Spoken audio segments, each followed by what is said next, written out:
კოალიცია ქართული ოცნების კანდიდატი ოზურგეთის მუნიციპალიტეტის საკრებულოს თავმჯდომარის თანამდებობაზე დიმიტრი კორღელიძეა.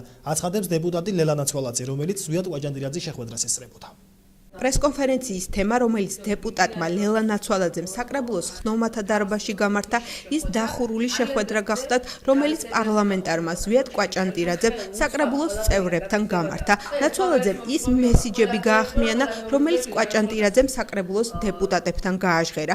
ზვიად კვაჭანდირაძემ დეპუტატებს გაესაუბრა და მათ უთხრა ესეთ პირდაპირ გეტყვით, რომ უთხრათ, რომ დამთავრდა ის დრო, როცა თქვენ იყავით ჩარჩოში იმ ხელისუფლებისგან, რომელიც წინ წლების განმავლობაში, 9 წლის განმავლობაში ზეწოლას ახორციელებდა თქვენზე და თქვენ პრინციპებს ხალატობდით. დადგა დრო, რომ თქვენ გათავისუფლდით აი ამ ჩარჩოებისგან და მიიღეთ თავისუფალი გადაწყვეტილებები და ღირსება შეინარჩუნეთ.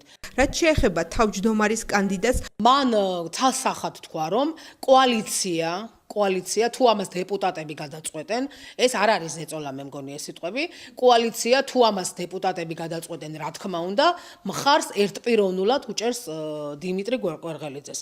ეს არ არის ზეწოლა, არ თვლი რომ ეს არის ზეწოლა, თუ ვინმეს ავიწყდება, რას ნიშნავდა მთელი ამ 9 წლის განმავლობაში ზეწოლა, მე შემიძლია შევახსენო მათ.